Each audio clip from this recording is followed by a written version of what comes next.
Okay, so good evening from here in the UK. It's just about turned 6 p.m. in the evening. Um, a lot to discuss, as always. So I'm going to start with the news coming out of Chelsea is that Maurizio Pochettino is going to take over as the next manager at the start of next season. Frank Lampard will see out the season as interim manager, which was the plan when he was appointed interim manager. Um, and there are a few question marks about why uh, Pochettino, for example, wasn't installed earlier, either after Tuchel was sacked or after Graham Potter was sacked, or even at this time last year, because he was available. And looking at it, yeah, Chelsea have issues. There's clearly problems with the dressing room. There's clearly problems with recruitment and the direction and the identity that the club has. And he's the sixth permanent manager in 5 seasons, and that is including the end of the Abramovich era. So it doesn't matter who owns Chelsea. This trend of managerial turnover goes back to the 90s under Ken Bates as chairman. So this is nothing new in that sense. And he does have a very difficult task ahead of him. Other football news, obviously, we've had the Women's FA Cup final. Chelsea women have won that 1-0 over Manchester United at a record breaking Wembley Stadium with the crowd. Every ticket that was available was sold. It was a sellout. So more women's footballing records tumble with attendances and TV viewership. And as the women's game grows, I think we're going to continue to see further records tumble at international tournaments and the TV viewership. And on the side of that, in a couple of months' time, it's the Women's Football World Cup in Australia and New Zealand, and there is a standoff between five uh, broadcasters, domestic broadcasters in Europe, and FIFA, and over television rights and how much those TV rights should be worth. And there is a threat of um, blackouts occurring where FIFA will not allow host broadcasters in a handful of European countries to broadcast games. So it's a double-edged sword. It's catch-22. No one wins out of that, especially on the backdrop of what happened at the Women's Euros last year with record TV viewership, record attendance, and obviously England winning. The growth of the women's version of the game has accelerated in recent years. And we're at a crossroads because FIFA have changed how the TV deal is negotiated, and they've split it from the men's TV deal. Now, under UK law, for example, in this country, it's a Category A competition, and therefore it has to be on free-to-air TV. And so the BBC, and to a certain extent, possibly ITV, may have to step in. Are on the back foot a little bit, but FIFA threatening to block transmission to countries is not a good look when they're trying to grow the women's game. Yes, they've increased the prize money, and they've increased the match fees that players get, and there's been a big debate about uh, salaries in women's football and profitability, and are they given a fair deal in comparison to their male counterparts. The Canadian women's team have been on strike before, as well as the men's team as well. In the last 12 months, there's been unrest with the player base and federations and within FIFA as well. So this is a pivotal tournament for the women's game. Now it also disrupts the NRL and the NRLW in Australia because of the stadiums they're going to be using, which is a headache for the NRL. And the NRL has been, and the Australian Rugby League Commission have been criticised for how they're trying to organise stadiums to use for their own domestic competitions. And so there's a debate in Australia and New Zealand surrounding uh, rugby league governance in regards to venues and venue availability. So that's something that's simmering in the background as well. Um, and you know, we will have to see how it all plays out, basically. In other news, we've had some relegations confirmed from various leagues. We've got playoffs starting as well. Obviously, Napoli winning their first Scudetto in over 33 years in Italy. And so we've now had three different Italian champions in 3 seasons. So the Italian league suddenly become very, very competitive at the top of Italian football. Um, we've seen promotions and relegations already in across Europe, with certain leagues have already finished their league play. We've seen Southampton relegated from the Premier League. We've seen Hartlepool and Rochdale relegated from the Football League. We've seen Wrexham and Notts County gain promotion back to the Football League. Obviously, Notts County beating Chesterfield yesterday in the non-league National League playoff final. So it's that time of the season where teams are relegated, teams are promoted. Obviously, we've seen various teams struggle this season, and their relegations were confirmed quite some time ago. Other teams, it's gone down to the last couple of games of the season, and one of my local clubs, Reading, have been relegated from the Championship. This followed on from a 6-point deduction that they had imposed upon them a few months ago. If they don't have that points deduction, they stay up. So there's the debate about financial fair play and are the footballing authorities cherry picking the teams that they punish. The ongoing Man City investigation into regards to their financial dealings and lying to investigators is ongoing. The news on that has gone suspiciously quiet as the season has progressed. The title race is going to go down to the final day of the season between Man City and Arsenal. Arsenal managed to blow a 9-point lead, which has never happened before, in the sense of they're so far ahead that they had a cushion. So that's becoming very, very interesting as well. But the relegation fight at the bottom of the table is getting very tense. That's going to go down to the final day of the season as well for the last two relegation spots in the Premier League. The Championship and League One and League Two playoffs have begun as well. So there's still clubs to get promoted. And there's going to be some fallout where some managers lose their jobs, players will become available on the transfer market. I wouldn't be surprised if Southampton lose a lot of their squad. I think Ward-Prowse will probably leave. He wants to continue to be in Gareth Southgate's plans going forward as an international player. So there's a lot going on in the background. And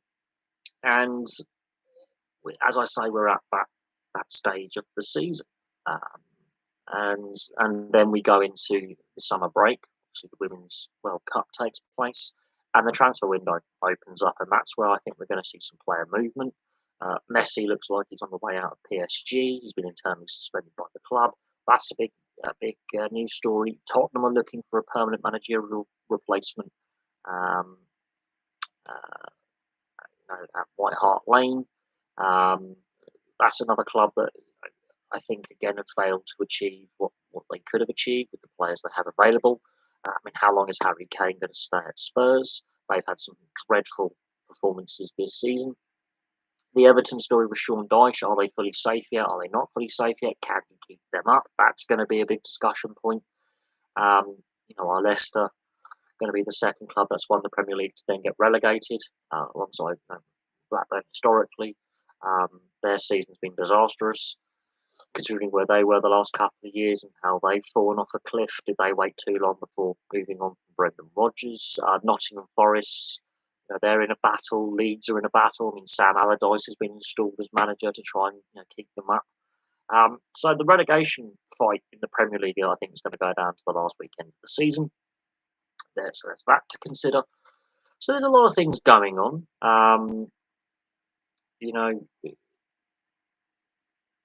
The situation in Spain with some club finances, again, Barcelona and Real Madrid, they still have these massive debts.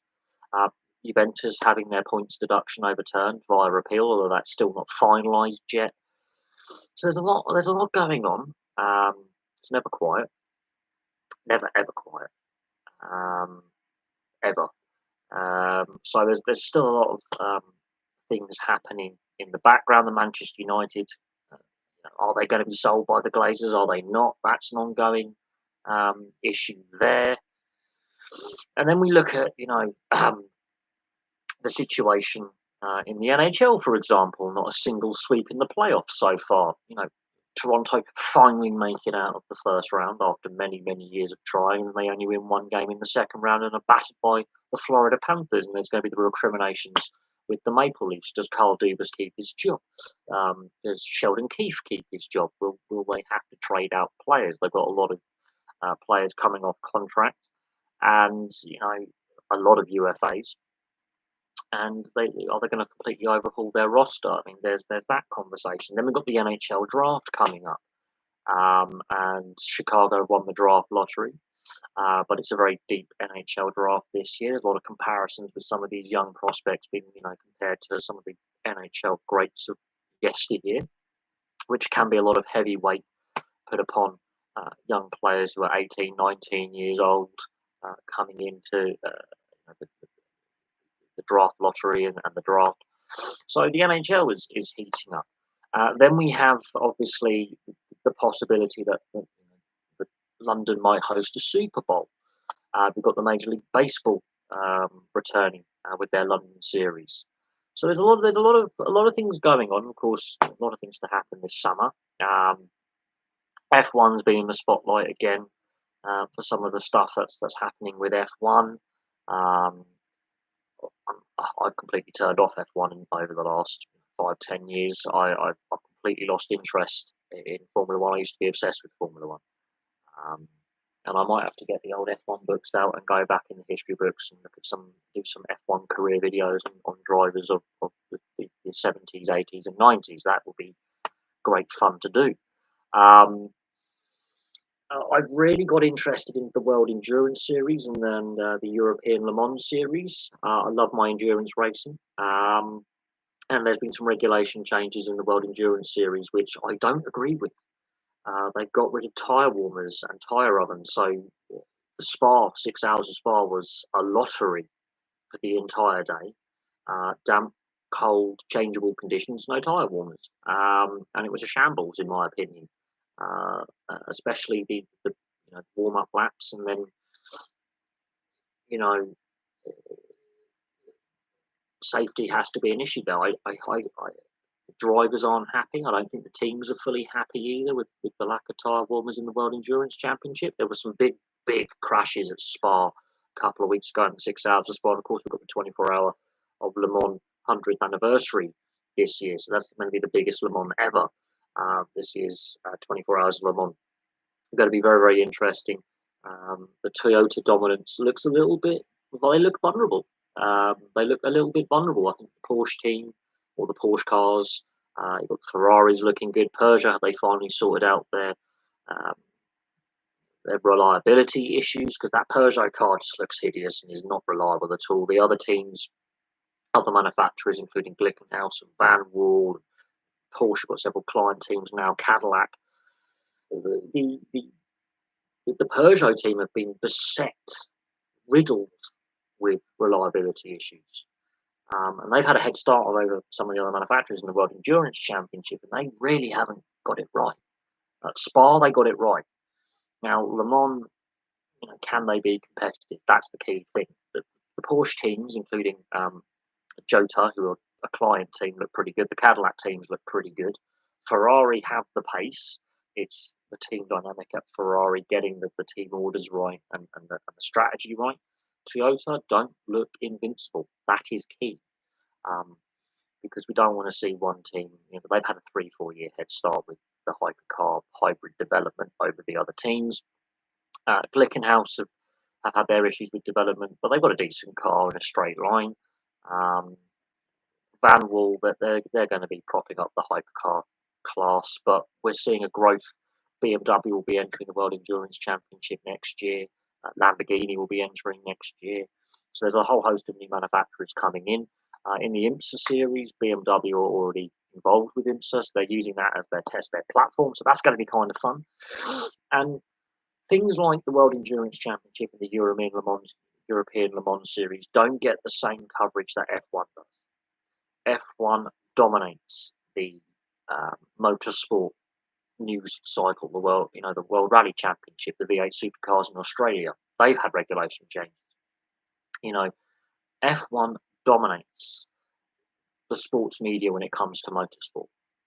And there are some great categories and some great series and some great championships from the British touring cars, the TCR, championships in Europe, World TCR, English TCR, you know, um, you know, and they get overlooked, massively overlooked because of F1 and the circus that F1 has now become. It really it's engaging American fans, but it's losing the European fan base because of the FIA, some of their decisions, some of the shambles, some of the regulation issues, um, and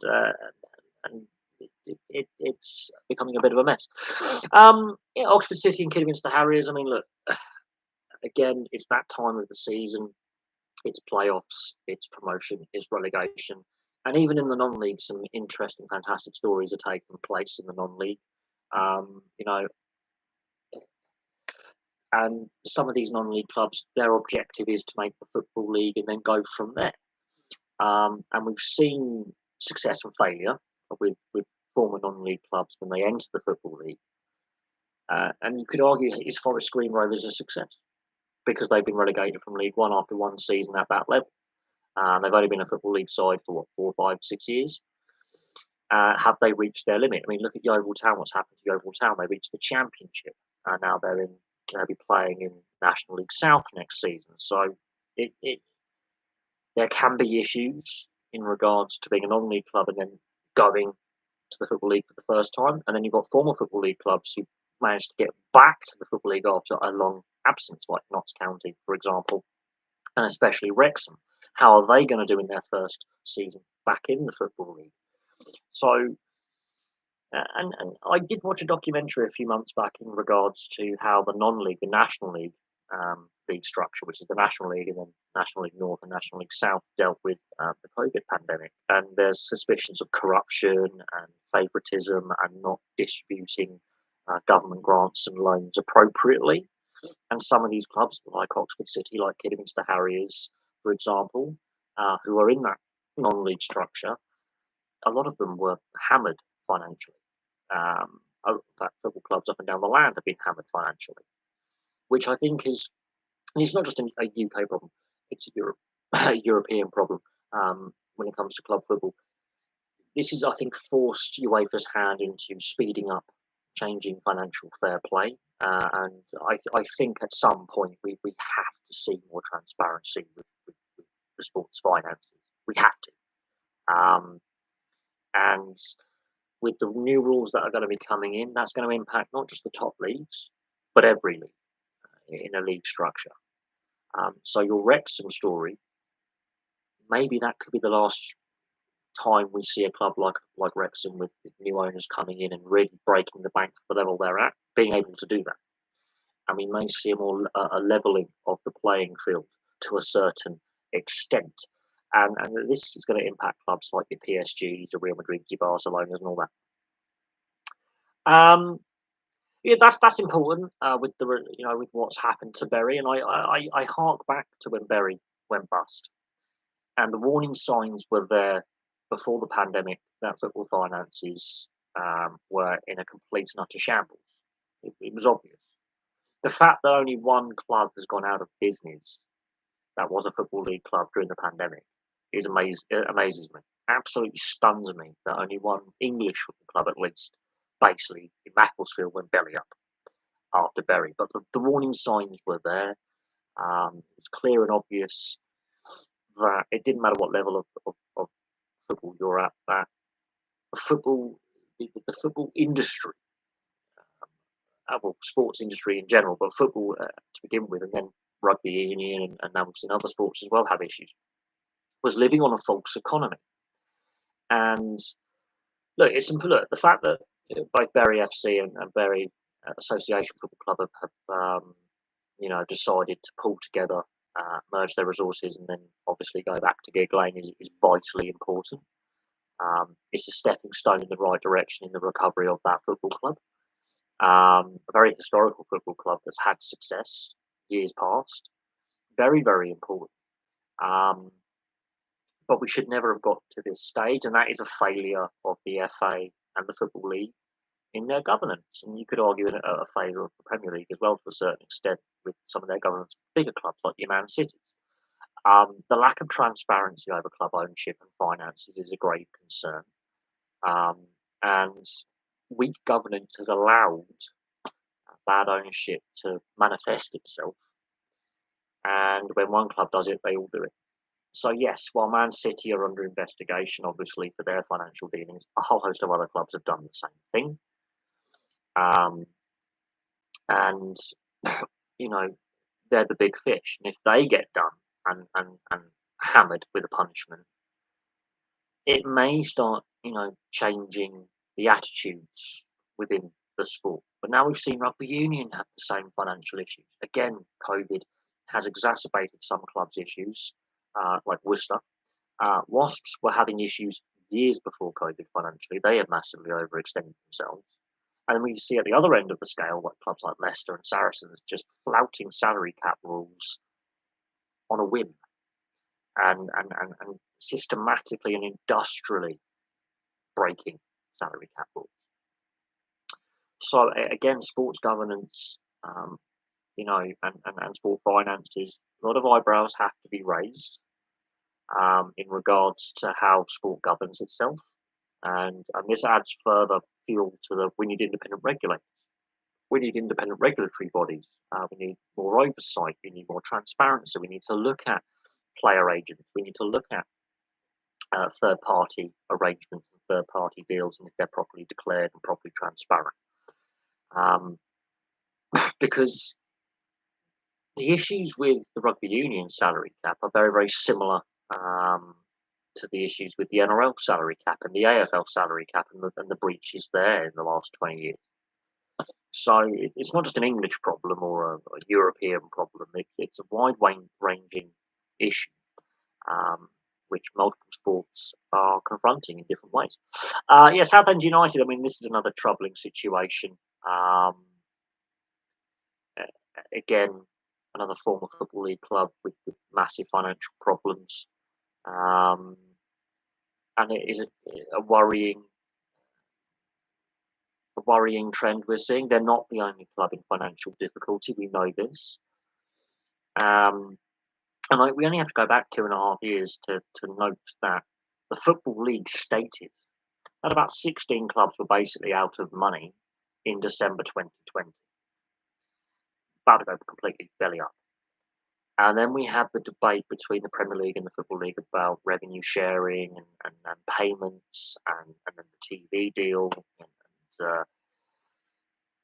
and it really shouldn't have got to that stage. And yeah, Southend United have had money issues, I think, before COVID as well. So this is not again a new thing, but again, the pandemic has definitely worsened the situation. And then you have to ask the question about why the football club is in the position it is in. And we saw it with Derby County last summer. We've been here before. It doesn't matter what level in the pyramid you're at. We've seen this with multiple clubs before. And it is it's troubling. Is Morecambe the next Bury?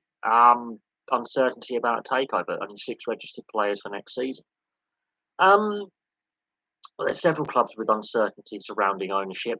Morecambe aren't the only one. They're just a smaller level than Manchester United, but the same principle applies. Uncertainty, dragging out takeover. I mean, we saw this with Newcastle United as well, with the protracted sale and blocking a takeover and then allowing a takeover. I hope that isn't the case.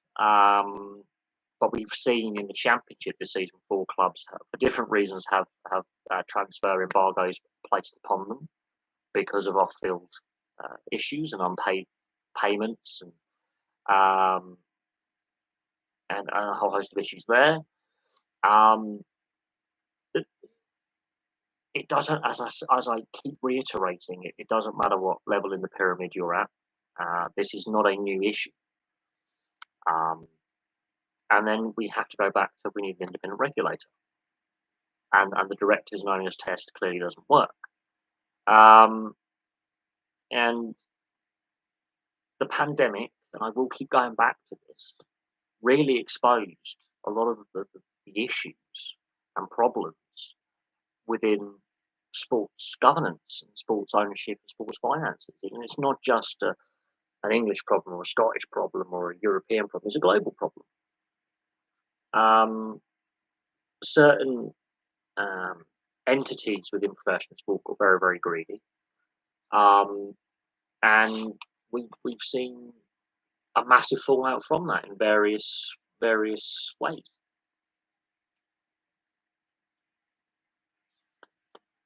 For example, the NRL still has basically ongoing CBA negotiations. And during the Rugby League World Cup at the end of last year, there was the massive possibility that the NRL could see a player strike. And there was sort of, I wouldn't say semi-strike, but there several, players. Players refuse to do media days. They refuse to do sponsorship days with the sponsors, um, and media days, charity days. They just refuse to answer questions of the media. The media would ask them questions, they were not answering them. Sorry, go on. And they wouldn't fulfil their media commitments.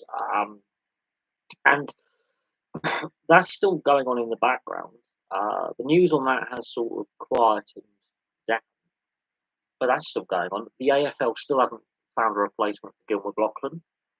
He said midway through last season that he was going to stand down at the end of the season, and a new CEO of the AFL was going to be put in place. He's now working in an interim capacity in a role he said he didn't want to do anymore. So sports governance is coming to question, and commercial arrangements and business dealings, and it a lot of issues that were bubbling under the surface have really now risen, and there's definitely a change in the power balance between governance and the players and the fans and the stakeholders, basically. Um, the Blues are being partly sold to an American consultant, Jeremy Dale and Tom Wagner at the front. The Oval Town owner Scott Priestnall has sold the club's newest who haven't been revealed yet. Again, when it comes to takeovers and club sales and investment, we need transparency. And we go back to like the European Super League debacle and the fallout from that a couple of 2 years ago. Transparency. A handful of very wealthy individuals are trying to basically manipulate for their own gain, right or wrong, at the expense of the majority, and it creates a distortion. And when I discuss the European Super League, the best example I can give of something that nearly succeeded is the Super League wars in Australian Rugby League between the ARL and Super League. And in the end, the Super League went ahead. There were legal challenges. You know, it almost bankrupted the sport. Now, football has a lot more appeal than rugby league, but rugby league in Australia is still technically recovering from 1994 to 1997. The Super League war takes place, 95, and it had drastic implications for one of the biggest sports in Australia. And I don't think it's fully recovered because the AFL has now turned itself into the national competition. But the NRL has national in its name, but it's basically East Coast. So we'll see, obviously, what happens with direction certain sports are taking. And again, it's the power dynamics are shifting. There's a lot more pushback from fans. If COVID doesn't happen, I don't think the European Super League comes around at this point. I think it would have been bubbling in the background. I don't think UEFA would have changed the Champions League format in the way that they have. I don't think they would have altered their financial fair play structures as quickly as they have. And Macclesfield wouldn't have gone bust. Southend would have probably not had the winding up petitions from the High Court. Um, Juventus may not have been found out for fiddling their finances. Real Madrid and Barcelona, their debts would be a little bit less. Um, you know, the change of ownership of BT Sport, with what that's going to become, which will become TNT, would be different. We may not have seen the collapse of Bally Sports in the US as the TV network. Uh, so it does alter the debate that we're having. Tomorrow, the National League system will release their allocations for next year for the National League Level 5 to Level 10. That's going to be interesting, but that's non-league football. I don't really cover non-league football as such, unless like a former football league club tumbles through the divisions, and there's a few of them that I need to do club histories on. My Chesterfield, who lost out yesterday in the playoff final, and Yeovil Town, who are ex-football league clubs that are stuck in the non-league. These guys, by and do look professional. They wrote a 36-page document explaining what the plans are and what rebuilding the stand. Yet St Andrews, obviously the stadium issues have impacted Birmingham City, and Birmingham City do have money problems. The fact that the stadium is in such a poor state of repair is concerning, and a poor state of upkeep. But then questions do have to be asked of previous owners. It always seems to be one ownership issue after another at Birmingham City, and a bad ownership has really hampered Birmingham City's ability to be competitive and successful. But the Manchester United stall takeover is dominating discussion about club ownership. Multiple clubs were discussing here that I didn't even know were under takeover or being sold or being purchased or takeover. None of this is making, because Manchester United, one of the big six, again, the sports media is obsessed with a minority rather than covering without bias. Now, Birmingham City have had success. They have won silverware. But their lack of success is what's stunning for a club of that age and that importance in the West Midlands and in the English game. Bad ownership is a result of that. It's partly to blame for that. The situation with St Andrews should never have got to that stage. And it's going to be interesting to see what this new ownership group that has come in is this new stakeholder is going to do. And how much investment and changes they make to the club ownership structure, the club finances, and how much investment they're willing to put in. Been watching the Champions League semi-finals with BT Sports and their adverts for the new name next year. I'll probably see their adverts when I watch the 3 European finals on YouTube on their live stream.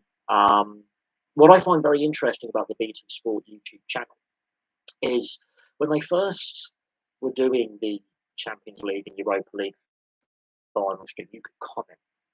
They've now blocked the comments on that because they were getting hammered with their production values, the quality of broadcast, the quality of commentators.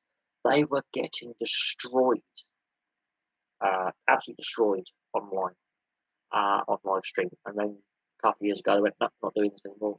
No comments allowed. They were getting hammered by fans going, your broadcast is crap.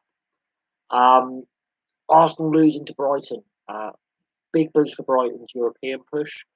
Hammer blow, death knell for Arsenal's title push. I think they've blown it now. It's Man City's to throw away. Arsenal have thrown the title away from a winning position. It happens. That doesn't mean Arsenal are going to be weak next season, but they'll learn a lot from this. This is the first time they've been in a title race for about 15 years.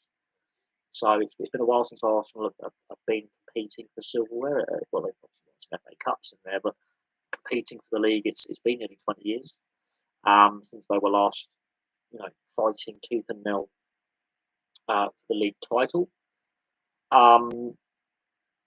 But yes, that's Brighton. I think have have responded to losing the FA Cup semi-final with some really cracking league performances. I think they let themselves down with that semi-final defeat on penalties. They've gone on a bit of a tear up. Um, I think Brighton, you know, will do rather well in Europe next season. I think that Tottenham are in free fall. Manchester United, since winning that semi-final, look a bit wobbly. Um, but let's have a look at some of the other results because it is that time in the season where we are looking at, you know, the running. Playoffs have started. As I say, relegations have been confirmed. That kind of thing. Let's get on here.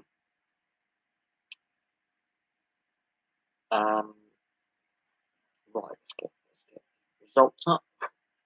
Can't believe it's 6:30. It feels a lot earlier than that. It doesn't feel as late as that. Man City have won at Everton.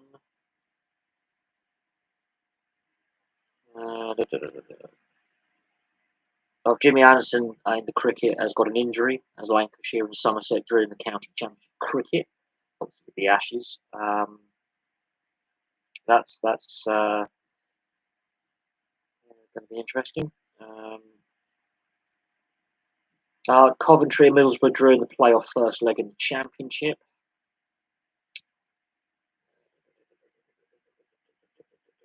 Let's have a look at the football. Right. Let's get the results up. So Brentford have beaten West Ham 2-0. That's a good result for Brentford.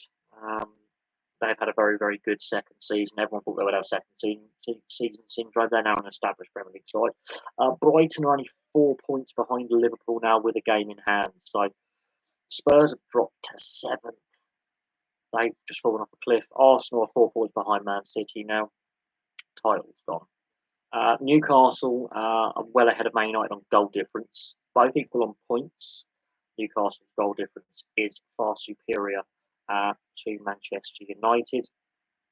But the gap between Arsenal and Newcastle is huge. Any other season, Arsenal won the title. Liverpool aren't safe in 5th. Liverpool may miss out on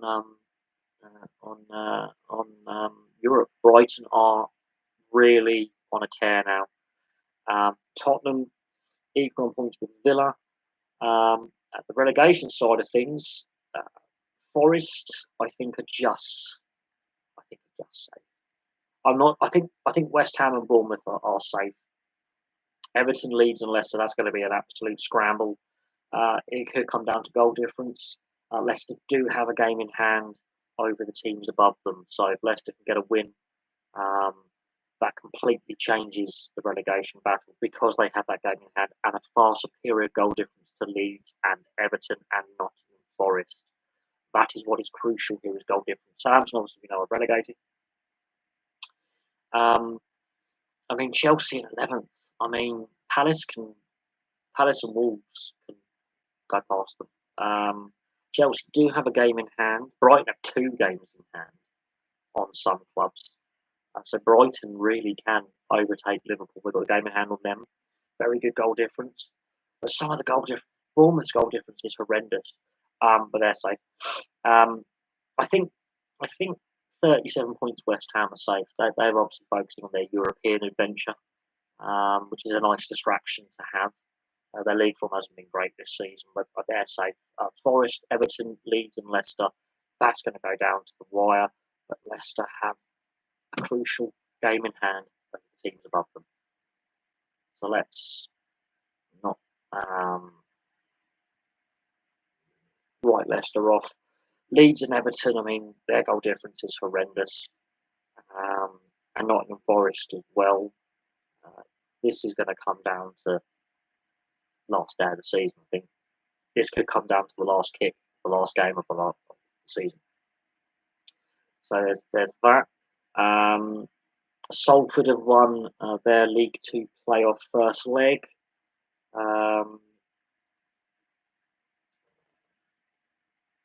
Lionel Messi's been booed by the PSG fans over there winning it against the Ajaccio. He's on the way out. He's gone. Um,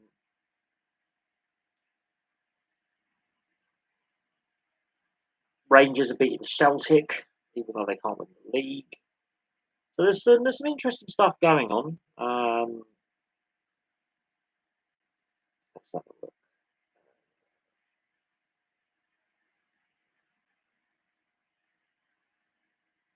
Um, and League Two playoffs, Bradford are playing Carlisle in their first leg. It's at 6:45, so that's about to kick off. Espanyol playing Barcelona. Can Barcelona win the title at Espanyol at a ground they're going to be sharing next season when the new camp goes under redevelopment? So that's going to be very, very interesting. There's all sorts happening.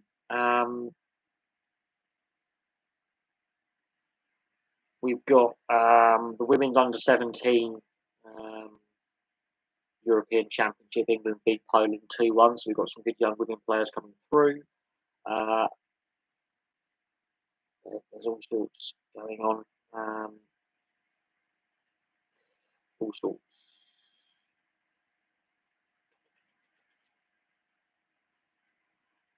Lots happening. Yeah, Man City could win a treble, but they've only been to one Champions League final and they've still got to overcome Real Madrid. And then if they get past Real Madrid, they've got one of the Milan sides in the final, and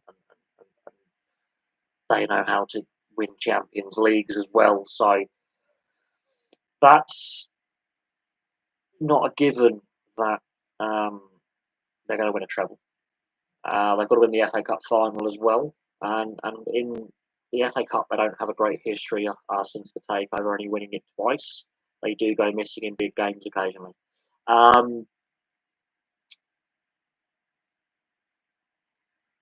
wouldn't say the Milan sides are terrible. That first leg wasn't great from the match report that I read, but it's a derby match and it's cagey, and they don't like each other very much. And we'll see what happens. Honestly, we will see what happens. France have just played in their first tournament, the Europe Netball Challenge tournament, won by the right. So it's a Europe Netball Challenge, and a team from the UAE win. That makes just something in it. But no, it is interesting. We're at that stage of the season. The playoffs have started, promotion, relegations, the relegation battle in the Premier League, as I say, is the last day of the season.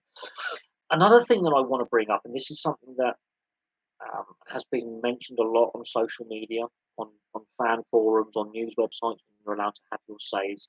FA Cup semi-final, should they stay at Wembley or go back to neutral grounds? I think they should go back to neutral grounds. The Women's FA Cup final was fantastic. More fans for the Women's FA Cup final inside Wembley than the two semi-finals of the event. So, ticket price, location, Wembley is starting to become a little bit of a catch-22, and it's the same with the Challenge Cup. Grand final, Challenge Cup final attendances are lower now than what they've ever have been. It's interesting there. We'd love to see Luton Town win the playoffs to get in the Premier League because they're away end at Kenilworth, where you have to go through someone's living room to get in the away end. I believe there's plans for Luton to get a new stadium in the pipeline, but they need to make it. If Luton get promotion, they have to make 10 million worth of investment to install VAR and all the cameras and media for Premier League standards. Then people will compare, well, Blackpool did it. Bournemouth, their stadium is tiny; they can do it. So I think Luton have a good chance. I'm obviously frustrated that we missed out on goal difference to get into the playoffs. That is frustrating. But one of my work colleagues is quite happy that Coventry made it, and keeps winding me up about that.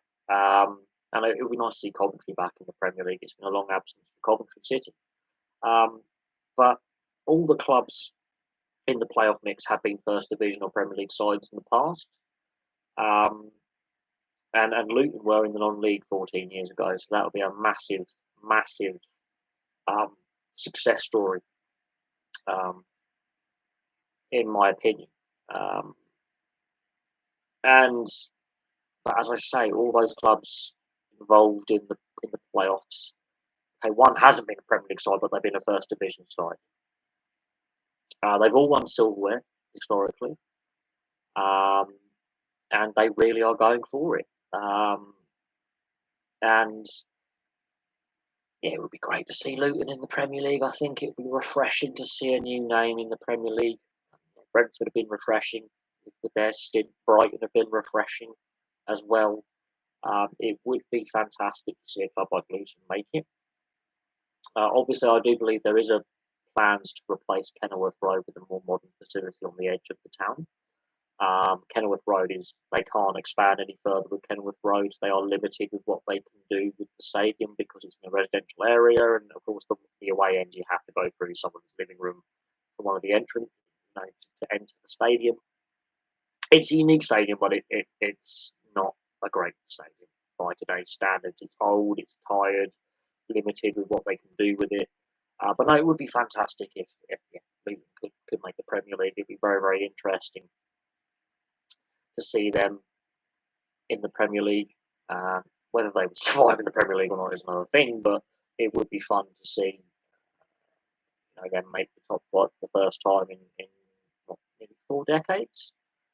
I don't think the Premier League was even a thing when the Luton were last. Yeah, Luton have never been a Premier League side, but they have been a top flight side in the past. I think that would really change the narrative a little bit. And the Championship has proven a very, very cutthroat division to get out of. No, they weren't in the top flight in the early 90s. They might have been, but they weren't a Premier League side. They've never been in the Premier League. The 80s, they were a top flight. They won the League Cup, so they have been a decent side in the past. But we can obviously discuss. Yeah, they were relegated the year I was born. No, we looking at the dynamic. It's refreshing. The playoff final is the wealthiest game in world football. It's worth more money than the Champions League final for prize money and revenue. Whether that's the right thing is another thing. It's the wealthiest club game in football. And the rewards are fantastic. I don't think there's only, well, we can say it should be 3 up, 3 down for every league, or 3 up, 4 down for some leagues.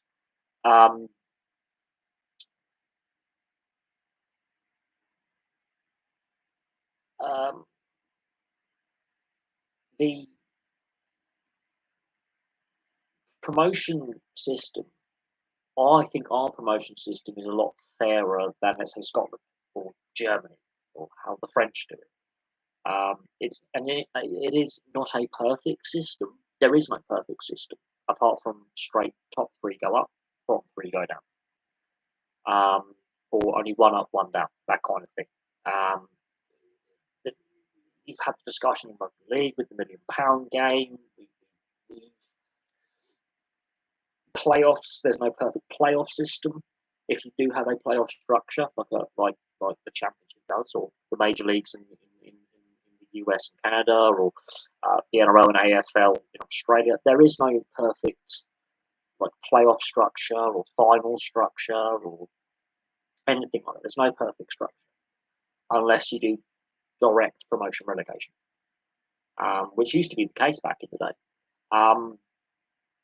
But it is a massive revenue runner. It's extra games. It's more revenue, more ticket sales, and you get a trip to Wembley, and then you get more eyes on your product. So it's a difficult one. It's a double-edged sword. There is no, as I say, no perfect system with the current system we have, and a lot of fans, are not overly enamoured with the playoffs. At the same time, the team that finishes seventh can get promoted, and that's, I think, the bugbear that a team that finishes third, fourth, fifth, sixth, in some leagues, it depends on the promotion relegation structure.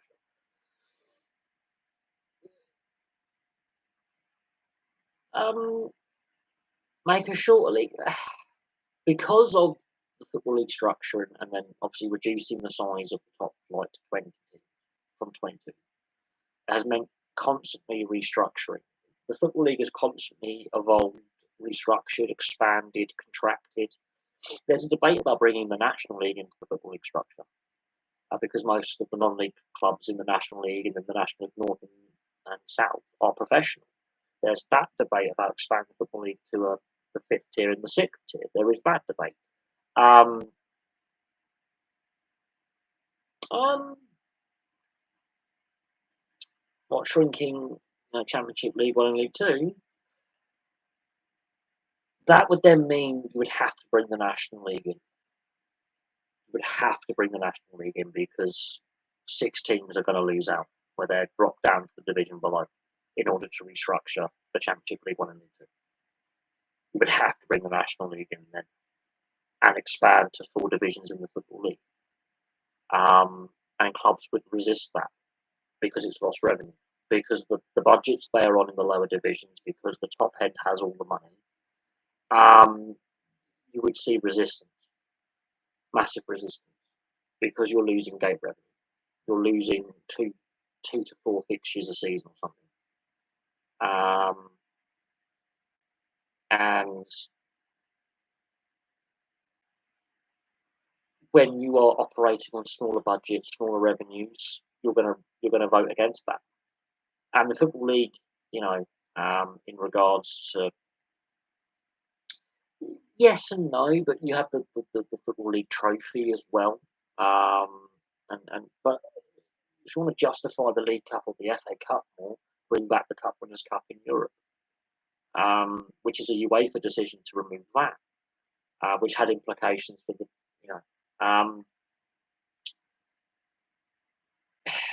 reducing the games. But look, we've seen managers always complain at whatever level of fixture congestion, fixture congestion, fixture congestion.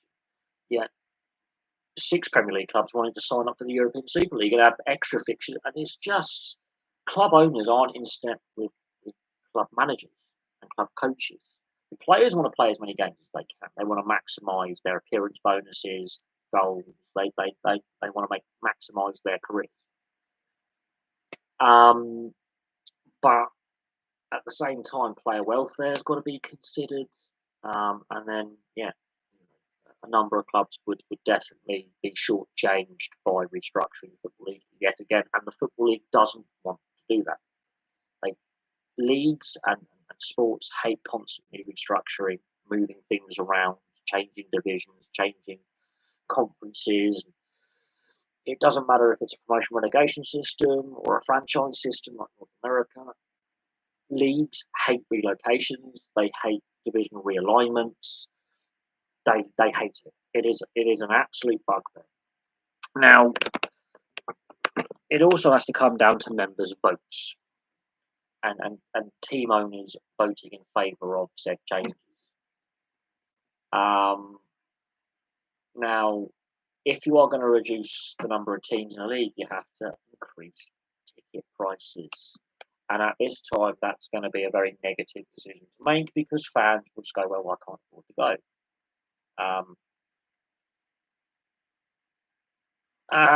Right. Bring back the Anglo-Italian Cup. There's a reason why we don't have it anymore. Just fact. Reason why we don't have it anymore. Apparently, rumour that they're changing it to 3 up from the National League. Therefore, it would have to be 3 down from League Two. This change has to happen. It has to. Simply because there are two, the National League and then National League North and South. Most of the teams are professional. I wouldn't be surprised before long if the National League clubs both join the Football League. Really wouldn't be surprised. Um, there's too many ex-Football League clubs now in that three division structure, two-tier structure. There's too many ex-Football League clubs. Um, it, it economically it would make sense to join in with the Football League, and then the Football League can go say to broadcasters. We have even more games you can broadcast, um, more members, more revenue, more advertising revenue, that kind of thing. Bring back the Texaco Cup again. That was a short-lived competition again, in part because of the European ban. The reason why these competitions existed was to make money, not and Premier League and have four Football League divisions provided. Yes, but then you'd have to restructure what is now the National League, and teams would have to, and league organisers and the EFL don't want to do that because there's going to be clubs that in a normal season would have avoided relegation, getting thrown out of a league for no fault of their own. They're going to vote against that. There needs to be, I think, is it a 2/3 or 75% of clubs have to be in agreement to force a change. Um, um, it's a tricky one because you want to have as many members as possible. Um, because in order to be football clubs, every time tickets are sold, a percentage of the revenue goes to the football league.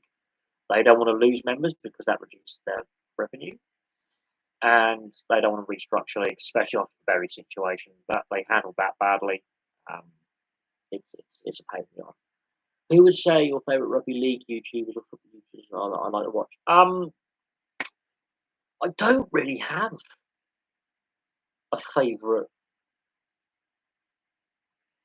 in that regard. There are a couple of sports YouTubers that I do watch, but not many. Ironically, not as many as you would think. I like Bloke in a Bar, um, mostly for when he interviews ex-players and those journalists who covered the game. Um, I wouldn't say it's my favourite. Fergo, Rugby League, Fergo and the Freak. Um, they're just very bitter middle-aged Australian men. I Some of their podcast is quite funny, but some of it comes across as really bitter, bitter. They constantly slag off the sport they're supposed to love, and they don't particularly like the broadcasters. But without the broadcasters, um, you don't have the revenue that the sport has. So Fergo and the Freak, I sometimes try and listen to it. Sometimes it's just unlistenable. I don't.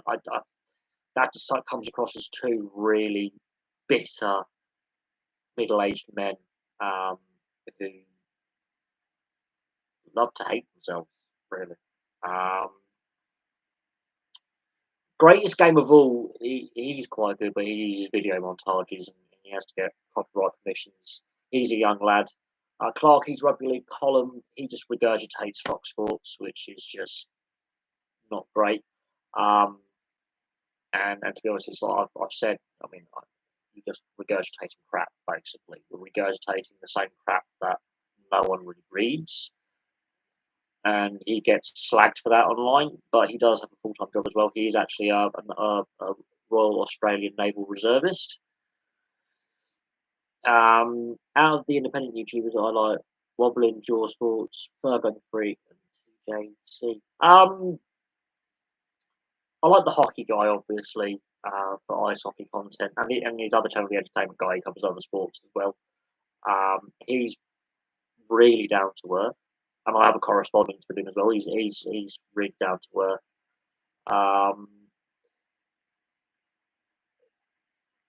But in reality,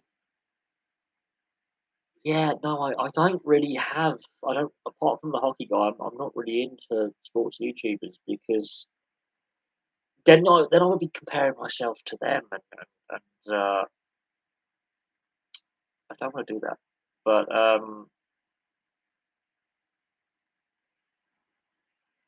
yeah, um, here's a thing. I mean, the only one I really truly watch religiously is the hockey guy. Um, Odd Man Rush, British, but he's too shouty. Um, he he's got a mic set up in the headset. He just shouts a lot. He knows his stuff, but he comes across as just very loud and not really someone you could have a discussion with quite calmly. Um, Clarky recently did a video on Nick from Australia because Nick abused BKR. Nick from Australia. Who's this Nick from Australia? BKR Sport at Magic Round. Um, Massive fallout. Again, Clarky's rugby league column. He just regurgitates Fox Sports crap. I love this Fox Sports commentary and their broadcasting, but he just regurgitates the mainstream media. He doesn't have an. He's he doesn't formulate his own opinion as well, I think, as he should. In regards to Nick from Australia, I didn't know much about that. I thought Magic Round was quite entertaining this year. I really enjoyed it. Um, Not as many issues as last year. I think it all depends on the person. A lot of people say my rugby league history channel is great, but occasionally I get people who go, meh. So it's whatever. Yeah, look, I mean, you can't satisfy everyone. I've noticed in some of my club histories, some of my match reviews, and some of my videos, I make the occasional mistake. Um, it's kind of funny when I make occasional mistake and a viewer points that out. It's kind of fun. What I would like to see is more new people commenting rather than the same people over and over again going, in the comment section. I know obviously on live stream it's for subscribers only to leave comments, and that's kept the idiots away, which makes job of my moderators so much easier. The amount of time and the amount of live streams that were ruined by trolls and really crappy comments in the comment section. Since I made it subscriber only, you've got to be subscribed for 20 minutes. The idiots can't be asked to make up an account, subscribe to troll, to then get banned, to make up another one because they feed off that instant gratification. You take that away from them, they go away. In regards to obviously my content, obviously I've been doing a lot of football club histories again. I do enjoy doing them. They don't get the views though, but they're fun. They're fun. Um, they really are. But yeah, I mean, they're good content fillers in between live sport. Um, I'd say 99% of the people who follow my channel are positive, only negative comments I get on Facebook if I comment games, especially. I got rid of my Twitter a couple of weeks ago. I got rid of my Twitter account. It wasn't helping to grow the channel. A lot of bot accounts, got scams on there, and it's just a cesspool of humanity. Um, my YouTube videos go on my personal Facebook account. I might have to. I'm going to have to make a channel Facebook for content. But no, I've got rid of my Twitter. I don't really use my Instagram for channel content. Maybe I should. Um, my favourite sports commentators of all time. Well, two of them have recently passed away, which is a shame. Which is John Motson and Murray Walker. Obviously, my child growing up, listening to them was fantastic. Um, you've got obviously um, Ray Warren, Australia. Um, but in reality, yeah, uh, I don't really have favourite commentators as such. Obviously, I grew up with Motson and Murray Walker and that era of commentary. But no,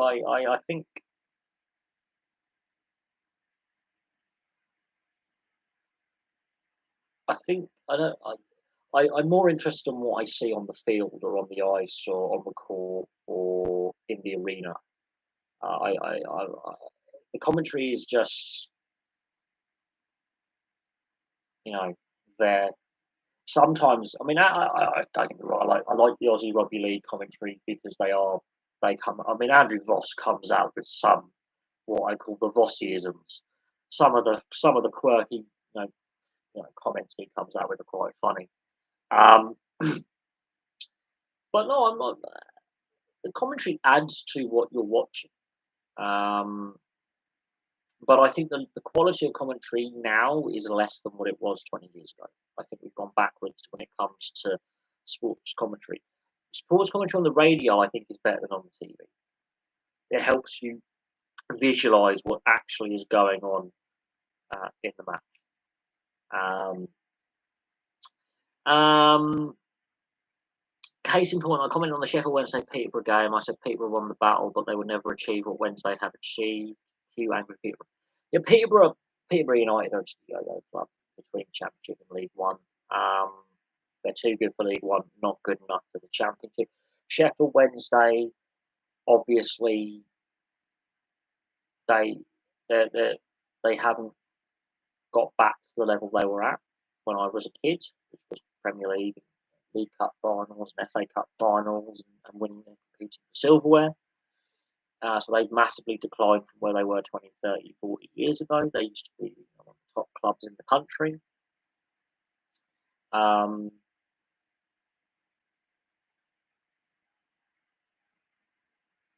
but it's yeah. I mean, I found as time has gone on, especially with the channel and all that, that the majority of people who watch my content, it, support who you want to support. Um, Actually, all the different fan bases and all the different sports seem to get on with each other, really well.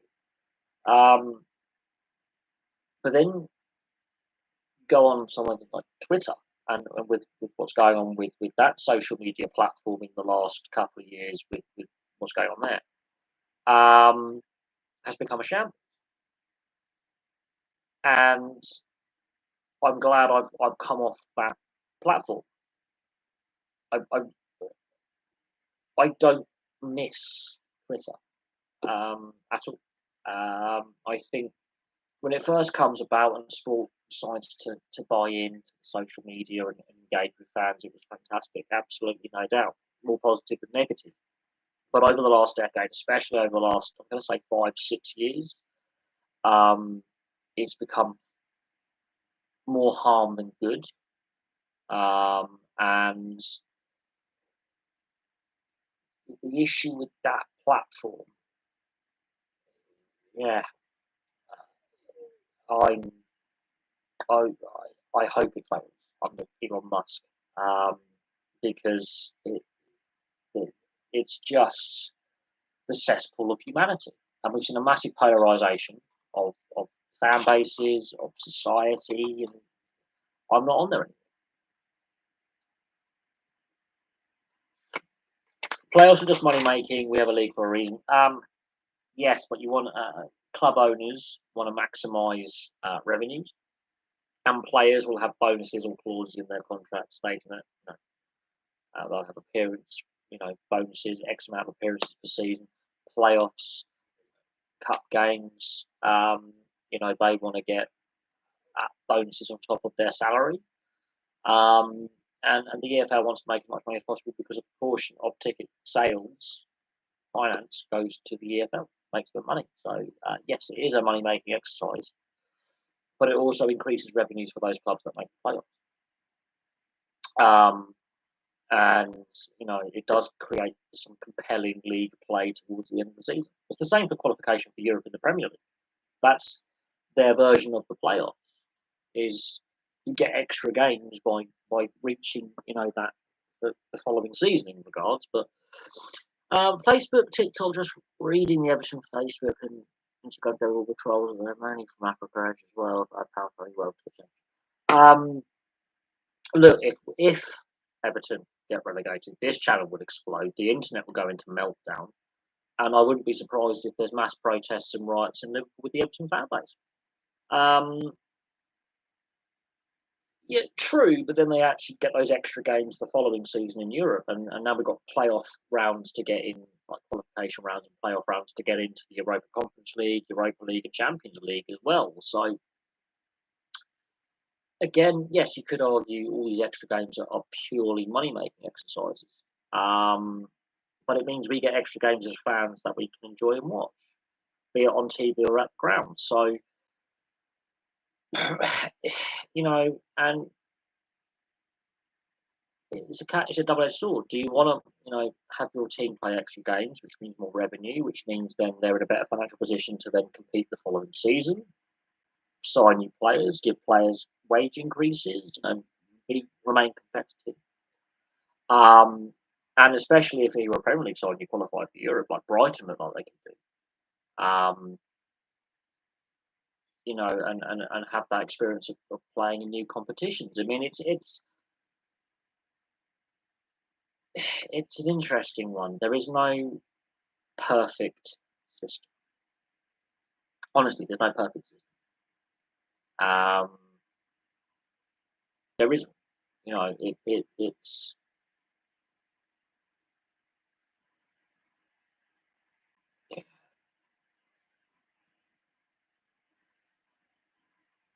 it, and then you're saying, oh, the third or fourth place team in the championship, the one that doesn't get automatic promotion, that next team, do they play the team that's just above relegation or the top of the three relegation team? They do that in Europe, and it is a hated system. It's hated. So for whatever reason, the English league system's come up with three up, three down for the top couple of divisions, and then League Two in the National League is two up, two down. But they've come up with this promotion relegation system. Why? Oh, it's chronic. It's chronic. A team that really in another league would have been relegated can stay up, and a team that could have got promoted doesn't. It's a hated. It's so hated. It's hated in Scotland. It's hated in Europe. They envy our promotion relegation system, which is why the playoff final, the championship playoff final, is the wealthiest game in global football. It's the envy of every other league, um, because it just is. It's ridiculous, but it is. But it true, but there is no perfect system. There is no perfect system because Sunderland, who got into the playoffs by goal difference over Blackburn, could get promoted, and they're the lowest of the playoff teams in the championship. Um, yeah, 17th in the Premier League versus fourth in the Championship would probably be like an FA Cup tie, where a struggling Premier League side will probably lose to an in-form Championship side. Yes, um, but let's say that 17th team in the Premier League is like 10 points clear of 18th, and has hit a run of form and is in form. But that team that's fourth in the Championship has lost their last three games going into the end of the season, and then they get hammered. Um, you know, that's the problem. That is the issue. Um, and it creates added uncertainty, and it's just there. As I say, there's no perfect system. But it's like when we look at the playoffs in the North American major leagues, seeding, divisions, conferences, finals for in the NRL, where if you're in the top four and you lose the first week, you get a reprieve. But if you're in the bottom four and you lose in the first week, you're out. Um, So as I say, there's no perfect playoff structure or finals structure in any league. No. One thing that I forgot to mention: Great Britain ice hockey have qualified for the top tier again because we won Group A, 1A, World Championship ice hockey. We beat Italy in the final game. We qualified to get back to the top level of IIHF World Championships. So we'll be competing in the World Championships next year, which is going to be fun. Which has gone really under the radar. with the mainstream media because of the obsession with football, basically, in this country.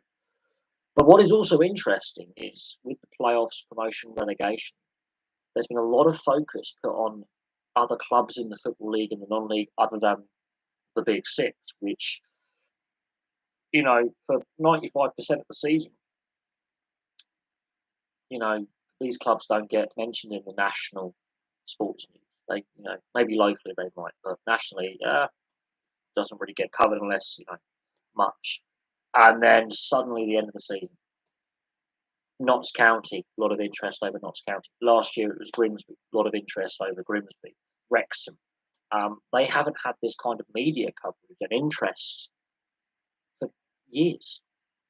So that's a positive that some of these clubs take out of the playoffs or promotion um, because of this time of the season. Um, because fans online will go, there is 92 clubs in the top four divisions, wildly obsessed with Chelsea, Man United, Spurs, Man City, you know, and they have a point, and the media has made it in such a way that um, they are obsessed with a handful of clubs, for better or for worse. Um, well, yes and no, but it does there, there's a reporting bias, there's a media bias with coverage and exposure. And that's what makes it difficult for some of these other clubs to gain traction, gain investors, get players, get players to be attracted to come to your football club. And this kind of revolution when it comes to sports reporting comes in the 80s and 90s. So as the Premier League is in its early planning stage, the end of the old Division One, the 80s into the 90s, I would say in the mid 80s the wheels start turning because Nottingham Forest and Ipswich do their success in Europe and upset and Aston Villa. They upset the Liverpool apple cart, and then we have the '88 FA Cup final between Wimbledon and Liverpool, the Culture Club and the Crazy Gang, and the proper underdog. Because Nottingham Forest, okay, when they first get success, they are the underdog, but then they have continued success over the 80s into the 90s. We can accept that. They became one of the biggest clubs in the country. Aston Villa, similar. Um, and Ipswich to a certain extent, they had their bit of a success as well. They were challenging them, right? So the trophies are getting dished out a little bit. Everton had some success. And then Wimbledon come along in '88. Oxford United, Luton Town. And then this establishment where Liverpool have been dominant for 20 years, wobble happens. And then the media called Liverpool the Culture Club because they have been the dominant side. And then the media establishment has been obsessed by the battle between Man United and Liverpool over silver. Because obviously Man United under Alex Ferguson in the early Premier League era. Now that we're seeing a complete shift in the dominance of the English game and the dominance of the European game as well. Look at Italy. We've had 3 different Scudetto winners in 3 seasons, which is fantastic.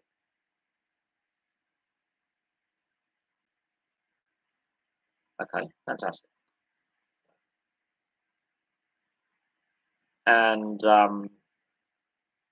then you've got to look at how the Premier League, La Liga, Serie A, the Bundesliga, not the French, have obviously sold, their biggest clubs as entities to the US market and the Asian market, how they branded themselves.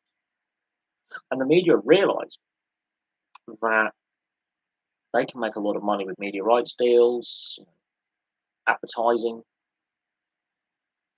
and then you get the Wrexham story or the Leicester City, for example, But then Leicester City have won a fair bit of silverware in their history. They're a reasonably successful club with a sizable fan base. But then you get that Wrexham story, or you know you get the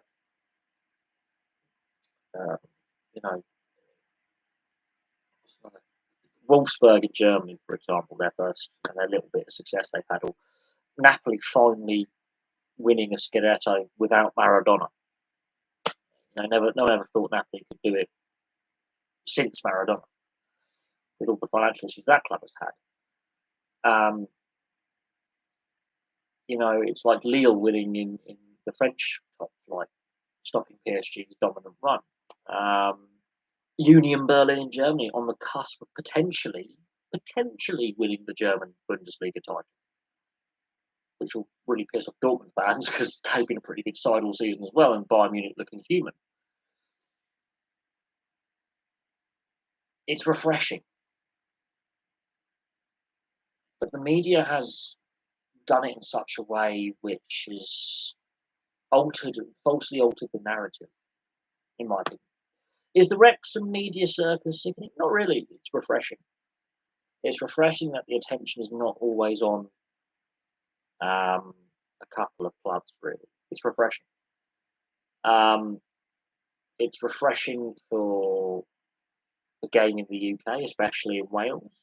It's refreshing because it's getting eyes on the lower leagues, which desperately need investment and interest. Um, so it's really put the spotlight on the lower levels of the English game, which is important because, as we see in the Southend, for example, financial issues. Um, Clubs are struggling financially, so it's really generated a lot of interest because obviously with the Wrexham documentary and whether they continue making more, the more games they play, the away teams will obviously get some recognition as well. The teams that they're playing against, the opposition. So that gets again interesting. With what Brighton are doing is creating interest. Brentford is creating interest. The Everton situation is going to create interest because if Everton get relegated, and Leeds as well because they're American owned, but if Everton get relegated, that fallout from that, because they do have a big following in the US. A lot of high-profile American players play for Everton. That's going to send shockwaves through the global media. It won't just be the British media; it will be shockwaves through the sports media over the Atlantic. That will be bananas, absolutely bananas. It really will. I saw a Wrexham fan on Everton's page today laughing and saying, "What's the title? We've won 9, actually. Epic fail, Wrexham." Well, yes, but Everton don't know what silverware is anymore because it's been that long since they bloody won any. 1995. There's a whole generation of Everton fans that have never seen Everton lift a trophy. And that is fact. There is a whole generation of Everton fans who are in their mid to late 20s, who are younger than me, but are in their mid to late 20s, have not seen Everton lift silverware. And it seems like yesterday that it was 1995 and they were lifting the FA Cup. It does. But there's a whole generation that don't know what success looks like for Everton. And yet they've seen Liverpool win these Champions Leagues, these FA Cups, these League Cups, these UEFA Cups, Premier League title, these Super Cups. And they're stuck there. And, the rest of the Premier League has passed them by. I mean, the last time they lifted the FA Cup, since they've last lifted the FA Cup, how many different Premier League teams have lifted silverware? It doesn't matter. The FA Cup, League Cup, Europe, Premier League itself, they have been left behind. And, that's stunning. It really is. And, yeah, Man City may overtake them for league titles. They've got a long way to go before they catch Manchester United. I think Villa will be ahead of them as well. So they've still got some way to go. And with the potential fallout of the financial fair play investigation and their financial dealings. This could be their last title. We may see massive punishment incoming. We may see titles stripped yet. We may see Guardiola. I mean, Guardiola, I don't think they'll be there much longer personally. I think he will be moving on at some point. But Everton, in the decade or so before, were quite a success. They've won league titles. They've won European titles. They've won FA Cups. They appeared in League Cup finals. They have been a generation of mismanagement, but somehow they've never been relegated from the top flight since the 50s. Let that sink in. That they have been very consistent, but it's been the last 25 years where the mismanagement has really been highlighted with where they are. Are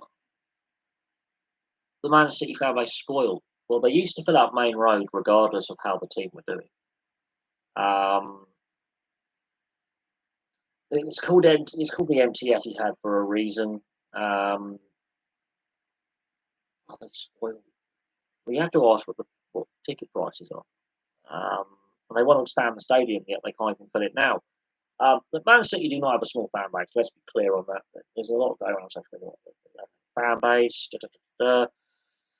They do have a fan base. But I think they're not winning the hearts and minds that other clubs have. They're not winning the hearts and minds. Neither are Liverpool. They're Man City, Liverpool, Man United are detested. I mean, the so-called Big Six. I think Arsenal are the least detested out of the so-called Big Six clubs when it comes to fans in the country. I think Arsenal are the least detested.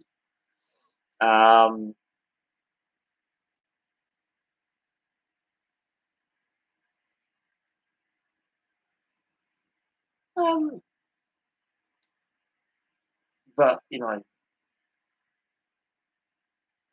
there are some fan bases that I think every fan base is detested by someone. But yeah, that is that.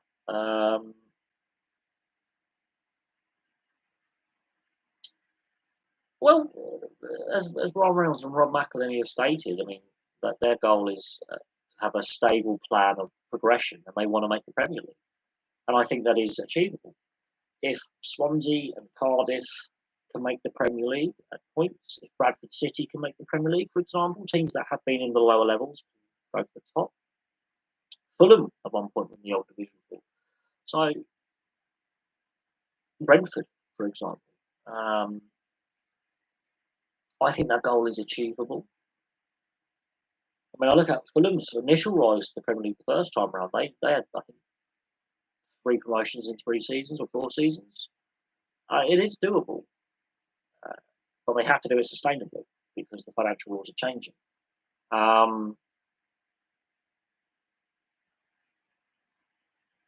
But no, I think looking at it, I think Wrexham definitely get up the football league ladder because I think what Rob McElhenney and Ron Reynolds have done.